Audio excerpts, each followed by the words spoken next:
The fucking video. We got a special guest here, Yosuke from Nuclear War Productions, and also he's a vaginal intruder, as you can see down there. But welcome. Hey, how you doing? Pretty good. So you got some exciting news to bring on. First off, we want to bring that up first. So what's going on with your vinyl pressing? Yeah, so after doing NWN for 24 years, I decided to venture out with a friend of mine and start a vinyl pressing plant in Brady, Texas called Helios Press.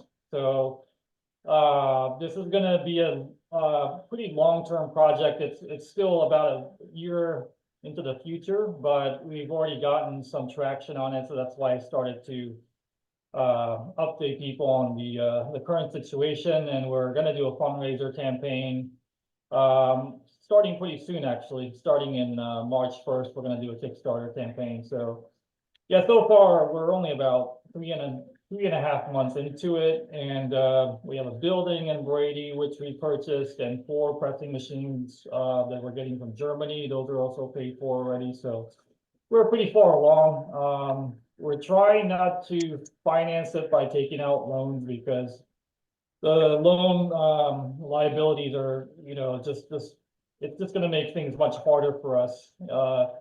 It's going to put a lot of pressure on us to get up and running as soon as possible, and we want to take our time, just make sure that the quality is there. We learn how to do everything properly.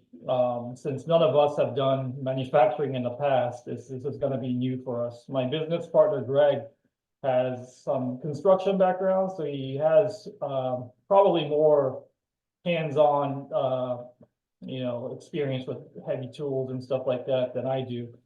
So the plan is for him to run the day-to-day operation at the factory, while I'll do the business end of things for Helios from over here in Austin. So yeah, that's basically it in a nutshell. Yeah, it's pretty good. I mean, I was pretty excited when I saw you post on Instagram about that your new endeavor, and it's almost kind of like a no shit kind of thing. Like, that is a great investment because it's something that's lacking. There's the demand is there, but the pressing plants are not there. And you would think, even though you're in the industry, you know the deal, but any investor, you would think this would be a solid investment because the demand is there, no question about it. And I think it's an excellent idea. I mean, it's great. So you're going to be doing, I know you said you ordered 4 pressers, whatever you want to call it. So you're doing 7 inches, 10 inches, 12 inches, just the basic stuff, or are you going to do any specialty stuff? Yeah, so starting out, we're only going to do 12 inches. Okay. And then we might venture out into 7 inches and 10 inches. The machines we got are manual, which means that you can pretty much do anything you want with it. So you can combine colors, you can do splatter, you can do picture discs. You can do a lot more creative stuff with the manual machine, whereas automatic machines can only do like marble colors. So you can't do hand mixed vinyl. You have to just mix it before it goes into the hopper that feeds the extruder. So yeah, we bought manual machines partially because of that, because of how creative we can get with the colors and picture this and stuff. But also because manual machines are easier to deal with and easier to fix when something goes wrong. There are less moving parts to it. In fact, you're part of the machinery. You have to stand in front of the machine, putting the puck into it. I posted a short video of what it looks like and what the process is. Operating it is pretty good once it gets going. There are many factors to pressing quality records. Ambient temperature is very important. Moisture in the air is important. Like, all these little things that you wouldn't think about ends up affecting the quality of the records that come out. And sometimes they're much harder to control, especially in Texas, where the temperature goes way up. So right now we're investing a lot on the building to get it up to par. So Brady, Texas is like in the middle of the country, or middle of the state, and I guess middle of the country. It's hot as hell there. So, which means that insulation and HVAC system are going to be very important. So we're investing heavily on insulation right now. I know this is kind of boring, but we tore down all the insulation and just put spray foam insulation. And we're sealing up the roof now, just to make sure that there aren't any water issues, because moisture is a major issue for vinyl pressing. And we're creating a separate room for just the presses to go into within the warehouse, because we can then double up the insulation. So insulation in the room, and then the entire warehouse is insulated. So that allows us to control the temperature within the pressing room a lot easier. So that's Good. what we're doing right now with the factory, yeah.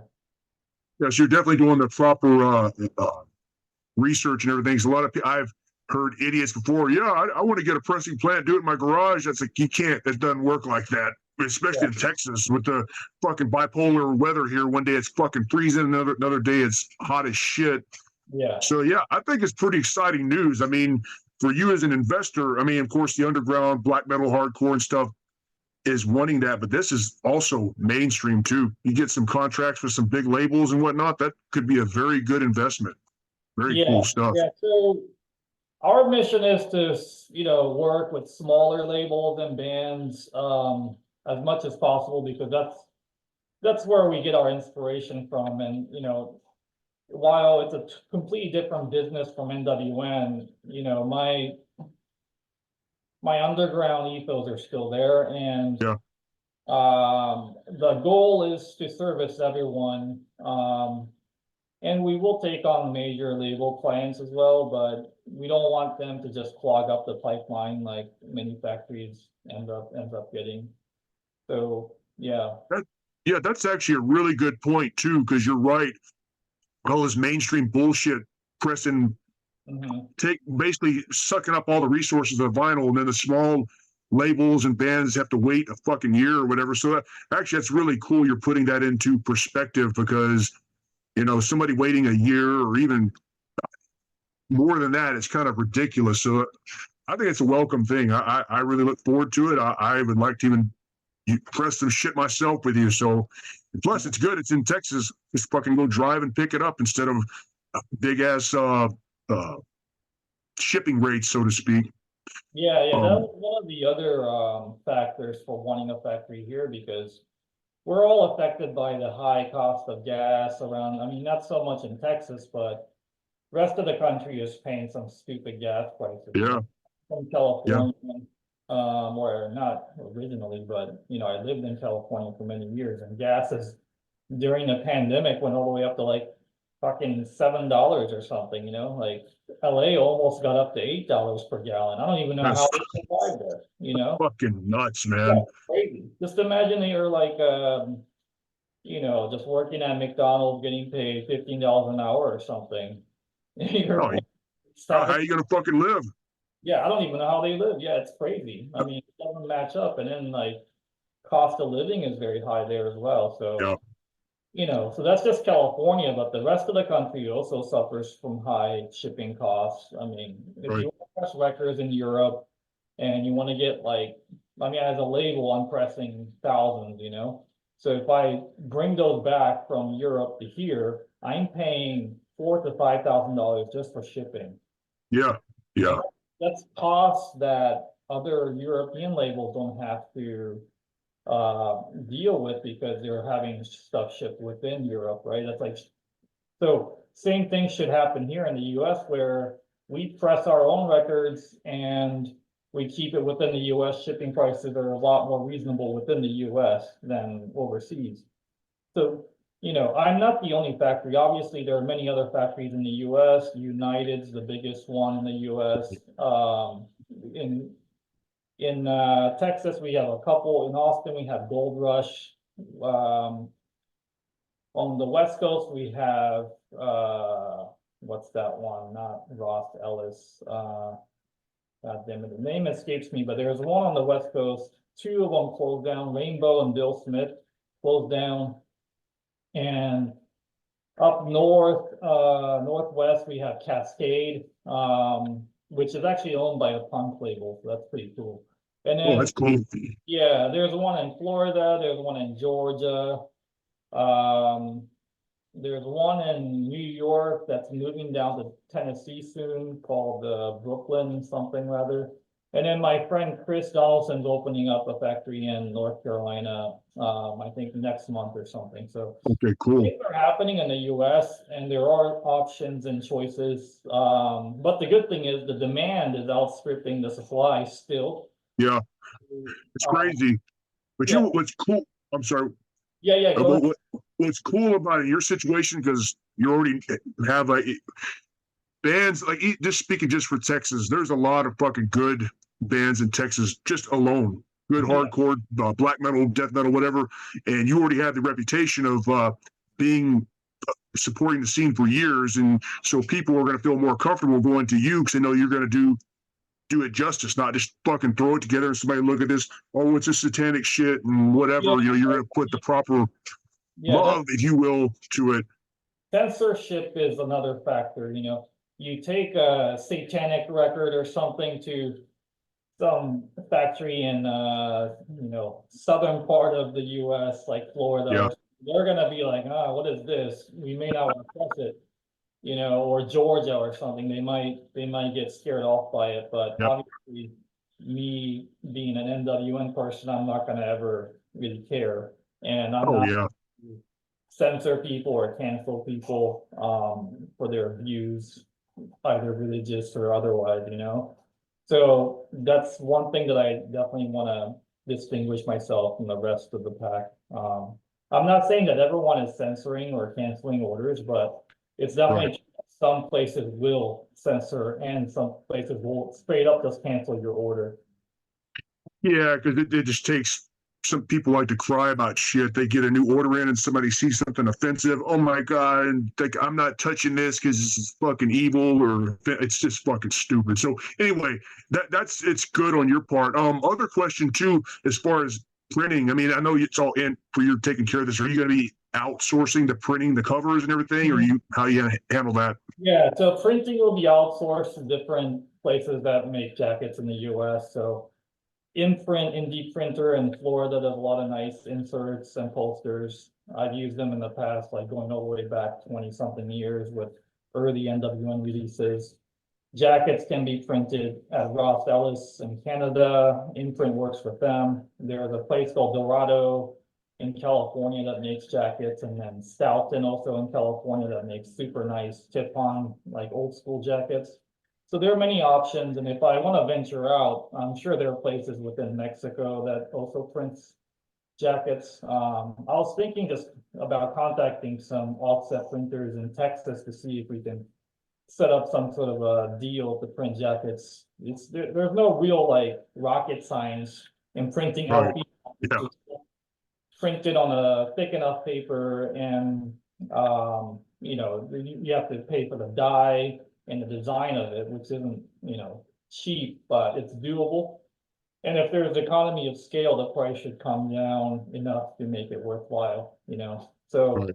it's something that we're thinking about doing right now. But first things first, we'll get the factory up and running and concentrate on vinyl first and foremost, and then we'll venture out into maybe partnering with a printer within Texas for jackets and inserts and whatnot.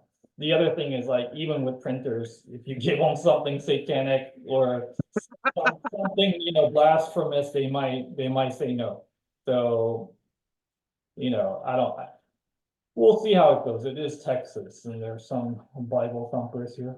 Yeah, it is strange around here because you're right. Some people don't give two shits about it. As long as fucking money is green, but then there still are people crying about it.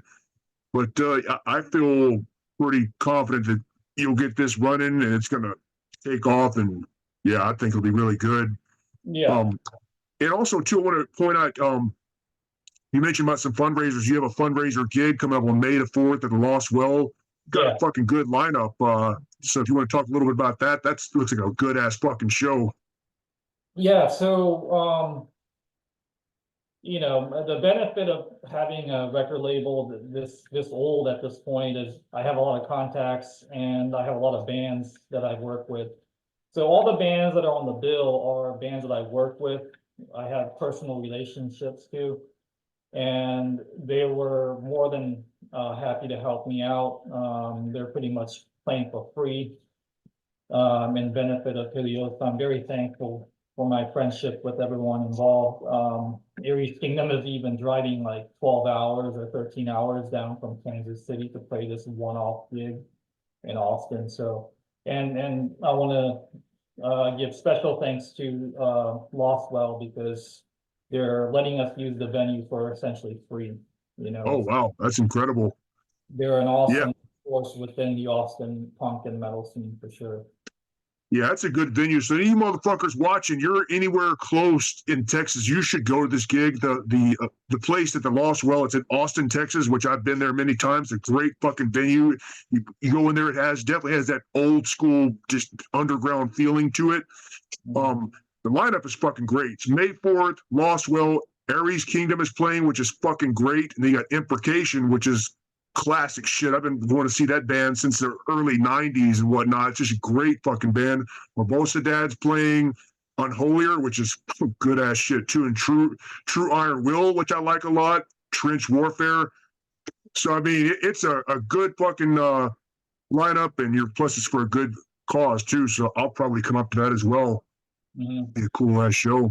Yeah, so yeah, if you're in the area and even if you're not, please come. Aries Kingdom is driving 12 hours, so what Yeah. from driving a little bit. Well, it's a solid lineup. I mean, for a good cause, but also good. So cool. Okay, so we've talked about records and stuff. I know a lot of people who watch this are interested in that. We're going to kind of delve back into you, nuclear war now. So I know you've been doing it since around 2000, 2001. I've been buying your shit for a long time, but so you recently had gave the notice that you're now doing nuclear war now full time. So Yeah. how has that been, the transitioning from being a full time worker in the system, so to speak, and now you're doing your own thing full time? So how's that transition been? So nuclear war now has been full time for a very long time. I just had two full-time jobs. So it's nice to now have all of my time concentrated on NWN. I was a pseudobiologist for many years. I went to college for biochemistry and molecular biology. So I was in that industry for 20 something years. Just right out of college, that's what I did. And I stayed in it this entire time. It was sort of a means to an end because I decided maybe 20 plus years ago that it wasn't something I was too interested in. I was very interested in when I was in college, and um, at the time, seeking knowledge in biology was very interesting. But after I discovered the joy and art of pressing records, not physically pressing records, but just making records Right. for the record label, I kind of got hooked on that instead, and I sort of gave up on the biology thing. It's still interesting, but it's not to the same extent as music and art. I find that a lot more interesting these days. So I like that. I like hearing. I would call that a success story because at the end of the day, when someone's doing something they enjoy, that's a success. And if you're able to make a living off of it, it's even better. So you started off in something that you were interested in, but you lost interest, but you moved on to something, and obviously it gave you the means to be able to do this and focus on nuclear war now, and also Eastern Front Records, which great storefront. A lot of people always talk about it. If anybody hasn't been to the record store there, I highly suggest you go there. I know every time I've gone there, I've been intoxicated and I ended up buying way too much shit, but I'm sure you're okay with that. I appreciate But that. it's cool stuff. I really like. That's a great story. So you're doing that. I'm sure your quality of life has gotten better as far as free time to not be so Yeah, stressed yeah. out. I mean, I still work 7 days. Living like um, I'm living like I'm in the military. That's how I describe. I've Right. never been in the military, but it's very regimental, and I have my set of things that I do in a day, and I don't like to deviate from them. So, but this is my work. My Right. work working with records, so it's nothing I should complain about. It's probably the best work that I could ever find. So it doesn't really feel like work most of the time. You know, obviously Right. I'm dealing with bad customers or taxes or some other bullshit, then it does feel like work. But most of the time I'm, you know, moving records around, talking to my, you know, customers, cool customers like you, talking to my employees about how to pack records. I mean, it's just stuff that I like to do, so it doesn't feel like work.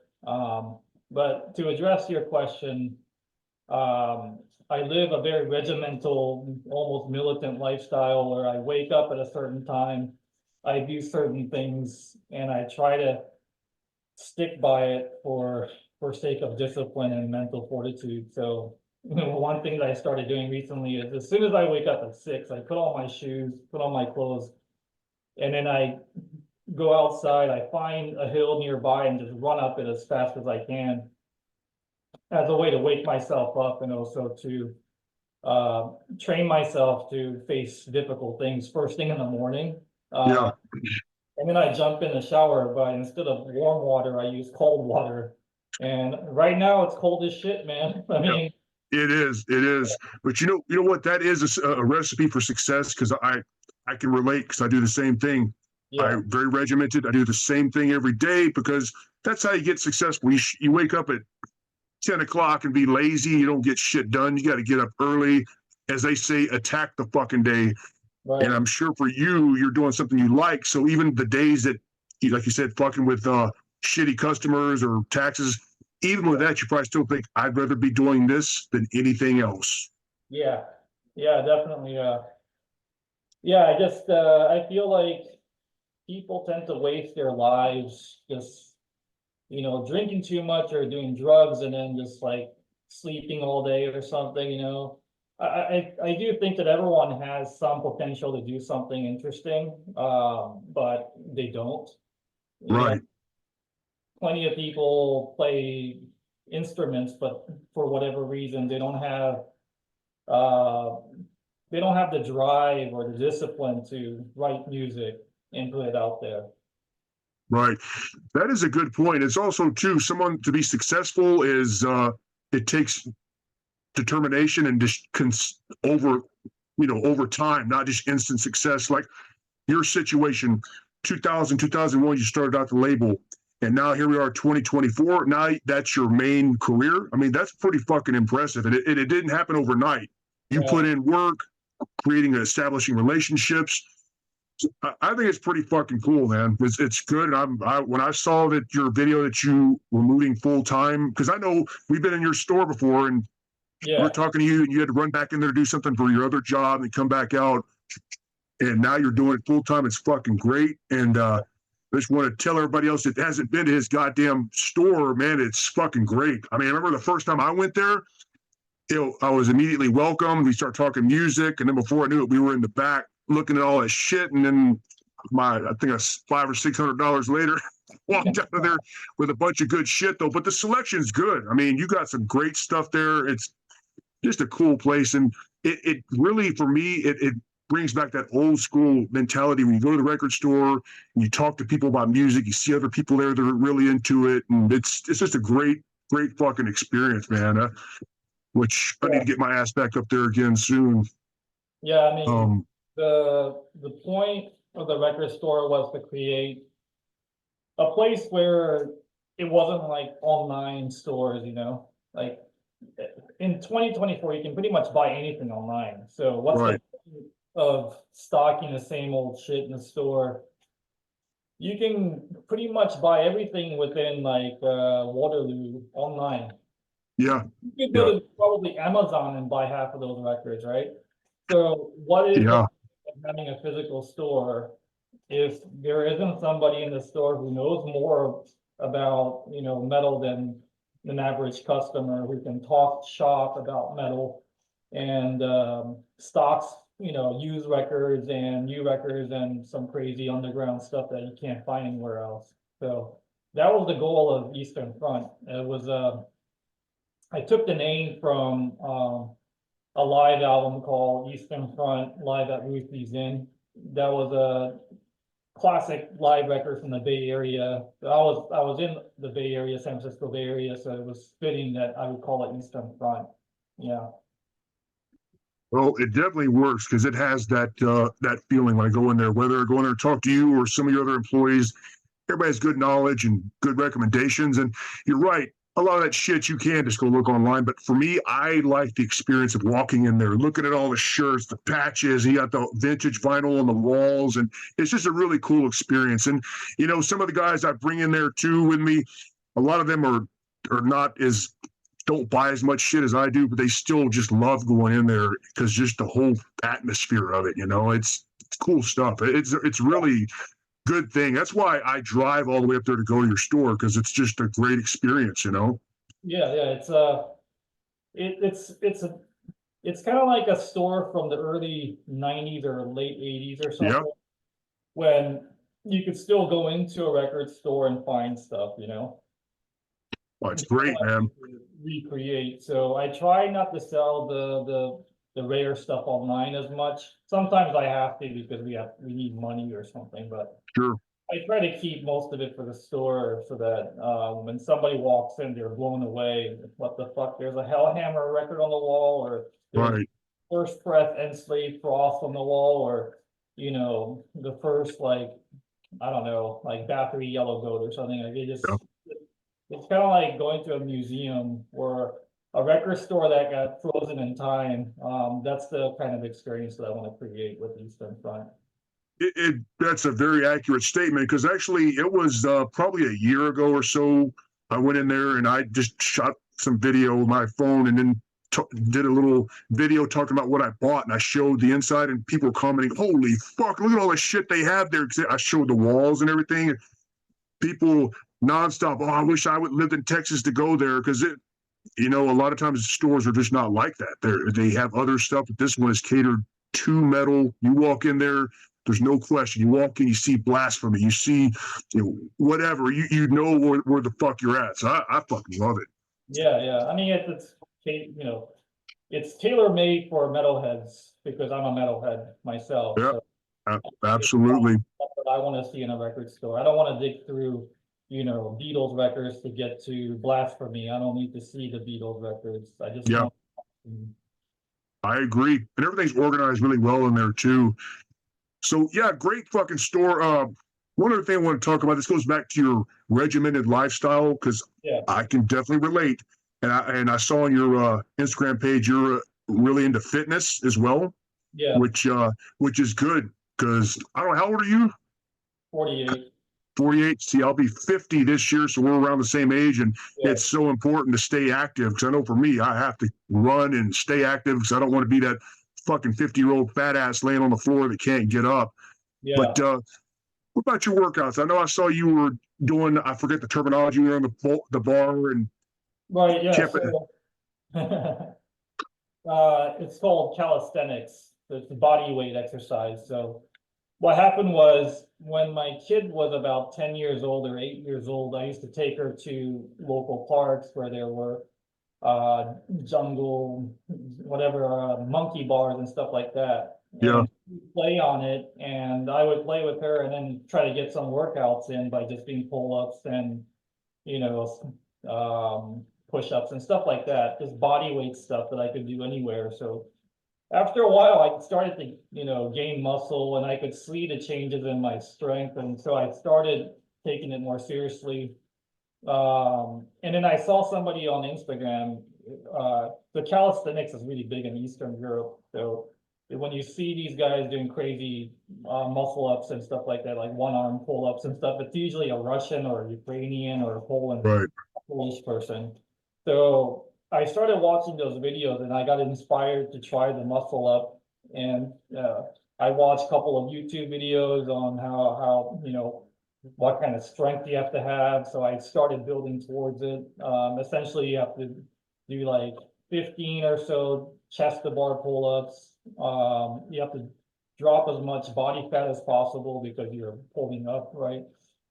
So I did all of that, and then I finally got one at age 40. So I'm 48 now. So at age 40, I was able to do one muscle up, and basically I just incorporated into my workout routine. I do a lot of push-ups, I do a lot of dips, and I do a lot of muscle-ups and body weight squats, and sometimes I'll do weighted squats as well. Yeah, that's excellent because it's people tend to think about when it comes to athletics or working out or whatever the case, they think it's just about trying to look a certain way, but it's also it makes you feel a certain way. Because I know if I don't fucking train and work out, I feel like a lazy piece of shit, and then I don't get anything done work wise, being productive. So yeah, I don't know. It's like when I saw the video of you doing that, the calisthenics, is like, all right, this motherfucker gets it because I don't do that, but I still do a lot of training, running and whatnot. And if I don't do that, I'm gonna feel like a lazy sack of shit, and that's why I just don't get how people just lay on the fucking couch and eat Doritos. People don't realize that your mental state and your physical state are intertwined. You know, your mind is in your brain and it's a physical form, and you have to train your body. Otherwise, you know, it starts to malfunction just like a car. You have to Oh, keep it in good shape. Otherwise, you're gonna start getting some issues in your engine or whatever, suspension. yeah, We are basically meat machines, and we have to right. take care of it. Otherwise, you start to have issues. So, um, yeah, I mean, you have to get oxygen up to your brain. Yeah. You know, my background in biology gives me some, you know, some leverage, I guess. I can understand some of the science talk whenever I watch scientists talk about uh what was it, VO2 max or whatever the metric is for oxygen going to your brain, or uh your cardiovascular health, stuff like that. You know, I tend to listen to more podcasts about health rather than music these days, because Right. I find them to be more interesting. But yeah. Well, it is. I mean, of course, if you've been around metal for so long, some stuff kind of gets desensitized. But my deal always has been is to be a go getter, but also it's got to you have to have that physicality too. Because if you, as I always tell people, you have to constantly accomplish goals. You go to the gym or you go work out, you feel better when you're done with it. And then you do something in work or your career, you accomplish it, you feel better about it. And I think too many people don't have that. They don't work out and train. They go to a job they hate and they're not accomplishing anything. So that's important to constantly accomplish things. And that's what, for me, I feel helps with your mental health instead of laying around being depressed all the time. Yeah, I mean, I think that having responsibility for something really helps in your mental health. So, you know, I have a family. I have two kids, one in the oven. So I have a lot of responsibility to my family, and I have a lot of responsibility to my customers of NWN and my bands. And I keep on layering on top of one another, you know, one Right. responsibility onto another. And I feel like the pressure keeps me going. And the pressure actually gives me a sense of, I don't know, it's not so much happiness because a lot of it is actually struggles, but satisfaction is more like it. I think life is about accomplishing things, because I mean, at some point you're gonna die and turn into dirt. So Yeah. will make your mark, and I'd rather be doing this than be bored and miserable. So Absolutely. I mean, the human conscious, you people, some don't realize it, but you need to have a reason to exist. There's got to be something, a reason for your existence, not just going on and on. We're getting kind of a little, talking more spiritually, but what actually, that's not the right word, spiritual. So black metal talking about spiritual shit, but you got to keep on moving. But moving on, I want to talk about some other stuff too. One thing too, I see on other metal podcasts and zines and stuff, people talking shit about there being too many bands, being overdone too much. for me, I think the more bands, the better. Even though I hear a lot of shit that all sounds the same, but it tells me that the scene is still growing because anybody that listens to this most of the time want to go create their own art. And if it sounds the same, just don't buy the shit. But I support more bands. What's your thoughts about that? Um, so I think there are multiple angles to this question. So I think the ease of digital recording has made it much easier for bands to self-produce and self-publish. I mean, obviously, it's not just recording, but also publishing online is much easier now that you have something like YouTube. So, and Bandcamp for that matter. Spam calls. So yeah, so that's one angle. That's why you see this like flood of music out there. And then ease of actually producing physical media. Because when I started in 2000, it was a real pain in the ass to press a record. You know, you had to piecemeal that shit. So you go to United for the records, and you have to send the jackets over to Dorado or something, and then insert somewhere else, and then you just get poly bags from somewhere else, and you have to assemble it in your bedroom, and then figure out a way to ship them out. You know, you didn't have like ship station or online label printing. You have to go to the post office. Yeah. And there was no such thing as like whiplash mailers that were tailor-made for LPs. You have to either go buy some shitty mailers and then try to protect the corner somehow, or use USPS cardboard. I mean, it was all just like random and yet piecemeal. So yeah, it was much more difficult back then. It's now much easier. You can Right. just go to a broker like Pirates Press or A to Z, give them money. You don't even know where the records are pressed. You give them some files, they work their magic, and the records are delivered to you, fully assembled, shrink wrapped or polybag, ready Right. to be shipped out, and then you can buy mailers from Whiplash, you know, and print out the labels on USPS's website or ShipStation or something, and then you can even request pickup for your mail through the USPS website. So everything is very easy now. So I think that's part of the reason why there is a glut of stuff coming out. Now, I don't really see this as a problem. You know, it's more of a problem for the labels to get rid of stuff if they're releasing shit. At the Right. end, this is, I think for the most part in the underground, meritocracy is still the gatekeeper, although I see some just like bullshit hyping of bands that gets popular one day and then the stocks go down the next day. It's hard to Yeah. tell sometimes why a band is popular, but for the most part, it's a meritocracy. There's a reason why Destroyer 666 is popular, because they're fucking killer. There's a Right. reason why, you know, Blasphemy is popular. It's because they're killer. They are good at their art.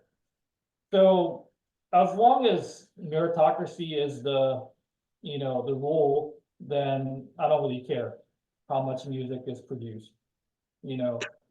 Yeah, I agree. I mean, you're right. There are a lot of shit that comes out, and for me, it's hard to keep up with everything. Somebody sends me music. Oh, this sounds good, and it goes in this ear and right out the other because it's just you're overwhelmed with it.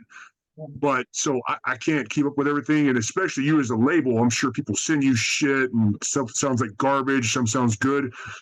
It's fine.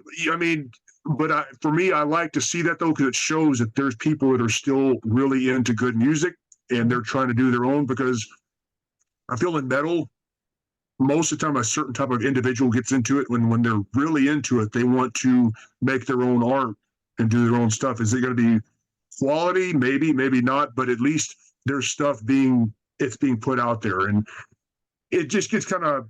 I can see why some people like for example, fucking J Dog from Hell's Headbangers, he says there's too much fucking shit coming out there, but I think it's fine. Just don't Yeah, buy it. If it sounds like shit, don't buy it. Click next band, next band. But yeah, I let mean, them keep doing it. I think what he says is probably true, but just pay no attention to it then, right? Yeah.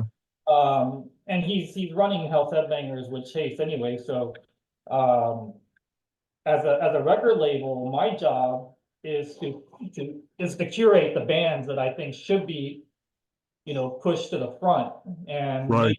made visible. So, it doesn't really matter if there are thousands of new things coming out and only like 5 of these are actually good, because at the end of the day, the good stuff will sell and people will buy them, while the other stuff will just collect dust, and then those bands will not get another record deal. That rule of thumb doesn't always apply. There are outliers and hype bands or internet hype bands or whatever that sells for some reason, but it's total shit to my ear.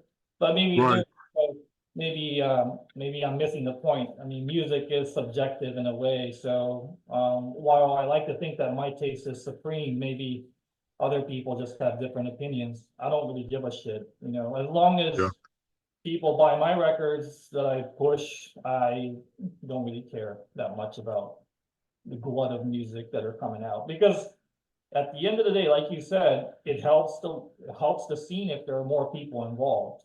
Right. I mean, it's much better to have that problem than the other problem of not enough people involved in the scene and just the scene slowly dying out. Like I don't know what scene actually died out in the past 20 years. Um, Punk actually is still going on, but not. Yeah. I mean, I was into punk rock when I was a kid. It's more of a youth culture. I feel like hardcore, that kind of stuff is long dead, in my opinion. People might claim otherwise, but hardcore music of the 80s compared to hardcore music of today, it's like night and day. Like you listen Yeah. to Cro-Mags and Agnostic Front, and a lot of the New York hardcore bands from the 80s, and they have the balls to say whatever they want. Now, hardcore bands of today, they're like biting their tongue to make sure that they don't say something offensive. Yeah. That just doesn't seem like the punk rock hardcore attitude that, I grew up with. They were just saying whatever that came to mind against authority and against the mainstream narrative. But yeah, that spirit is gone in the hardcore scene. So I definitely don't want the metal scene to go that way. That'll be the death of the scene to me. And That that would be horrible. more people involved and less. Yeah, it's good. And you're alluding to the hardcore scene. I agree with you because the 80s was much better. You're right. Edgier. I mean, it felt like this is some ass. Someone's going to get fucked up at these kind of shows. It felt there was a sense of danger. It's Yeah. not there now. And there was a little bit of a resurgence around the early 2000s with Victory Records and Hatebreed, and that shit started kind of getting real popular, but then it died out. And what's funny about that is even me, I liked a lot of those bands back then. Strife, Madball, who else? I can't think of, but I was in, or Scarhead, and I listened like Scarhead. I listened to it now. It sounds like fucking crap to me. It's like it didn't have a staying power to it. If you ask me, it was like there was a resurgence there, but versus you listen to black metal or heavy metal, it still sounds fresh today versus yesterday. It's still staying power. Yeah, I mean, I'm very picky with my hardcore and punk music. I kind of just draw the line. If it goes past the 90s, then it's no good. I just stick with No, it. I mean, in reality, you are correct because these days I listen to only the hardcore bands I listened to when I was a teenager, just the Well, classic shit. yeah, maybe it was I don't know, maybe the recording quality got too good or something in the 90s Yeah. and we kind of lost their balls. Yeah, I don't like stuff like, I don't know. Yeah, like Madball and the Hatebreed and stuff like that, I never got into because it was too clean. Yeah. And like I don't even like the metallic elements in that. I just feel like it's very naive understanding of metal. I rather Oh, hear something like the first use of today's 7 inch where it's just pure rage and fucked up vocals because he's so angry. yeah. I love Well, yeah. I mean, you're right. With those records, you can feel the anger and the aggression in them versus like a Snapcase record, I feel does not have that feeling to it. Early negative approach, whatever. For United Blood, 7-inch, all that stuff has a certain sense of just anger, and it captures the time. Yeah. And the stuff now, I don't feel like it has that. It was And gritty, it sounded like the dirty streets of New York where they yeah, came from. It just sounds gritty, and the production isn't super polished. That's what I like about them. it's fucking fantastic, man. Very good shit. One other thing. So what? I know you always got shows. I know you got the benefit shows. Is there any other big shows or anything interesting you got in the works? Yeah, so not exactly a benefit show, but on the same day as the May 4th benefit show, we're gonna do Metal Merchants market with Born for Burning from LA. So Kim is gonna fly in. She will organize it. We haven't found a venue yet. Maybe the Hotel Vegas courtyard. Oh, that'd be good. But yeah, we'll do a metal market there before the gig starts. Oh, very cool. Yeah, it's good. You know, those metal markets, that just tells me that metal is not dying. Like here in Houston, I went to one that was the other weekend, and it was great. I mean, a lot of people were there, and I know they're doing another one next month, and Dave Vincent from Morbid Angel is going to be there, so everybody can tell him how the recent Morbid Angel sucks shit. Mhm. But Yeah. anyway, yeah, that's cool shit. So anything else you want to touch upon? I mean, I think we covered a lot of cool stuff today. Yeah, no, I really enjoy the conversation. I like talking about non-metal stuff as well. And I don't really, I don't, some of it was philosophical, but I think spiritual is the right word for some of the stuff we discussed, because at the end of it, I don't even know how to describe it, because it's some sort of inner energy that we have to tap into to do certain things, right? And Yeah, all the difficult things that we try to do, cold showers, running first thing in the morning. I do also 24-hour intermittent fasting. So I don't just eat dinner. That's it. And these are all things that I do to get inner strength and inner clarity and mental fortitude. So these are all, I think, spiritual things, not in a religious sense, but yeah, yeah. I don't know how else to describe it. Some sort of it's not as simple as just physical existence, It's something within that we tap into. So that was a very interesting conversation. I think we should have more of that in metal podcasts. Yeah, I agree because like even the shit that I do, most time we talk about music, but we talk about fitness sometimes and whatnot because I feel it's important, whether but not just fitness, but also be that fucking alpha where you're out there, attacking life and accomplishing shit, not sitting around, like motherfuckers that sit around and watch TV and watch sports or whatever, and they live vicariously through somebody else's life. Mhm. I'd rather be doing my own shit instead of sitting on my ass and cheering for somebody else that doesn't help my life at all. Yeah, no, I agree. Um, yeah, so I guess I'll close by saying that we're gonna do a fundraiser campaign. It'll be multifaceted. We'll do Kickstarter. We'll probably run a sale on the NWN website. We'll do that gig in Austin. There might be other activities, but the goal is to raise as much money for Helios in the next couple of months because we have some bigger things we have to invest in, including the boiler and chiller and infrastructure, piping, AC units, you name it, there's a lot more to do. And none of it is cheap, as you know, so we Yeah. have to raise at least a couple $100,000 this year, and maybe take out a loan later this year as well. So we're working on that.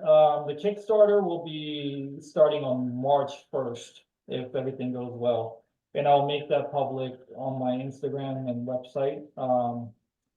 We just created a Helios Instagram at Helios, and NWN is at NWN Productions. So if people can follow me there, that'll be great. Yep. Very good. Very good. Well, as you make updates, I'll fucking post them here as well because, I support it. I think it's fucking fantastic. Yeah, and So, one of these days you should come up to the store again.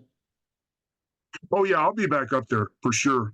Yeah. Go up there and waste some more money. Well, it's not wasting it. I fucking love going up there. So I'll be up there soon. We'll have our be drinking our bottle of wine in the parking lot and come in there. And anyway, so thanks for coming on. We appreciate it. We'll be in touch. Yeah. Thank you. All right.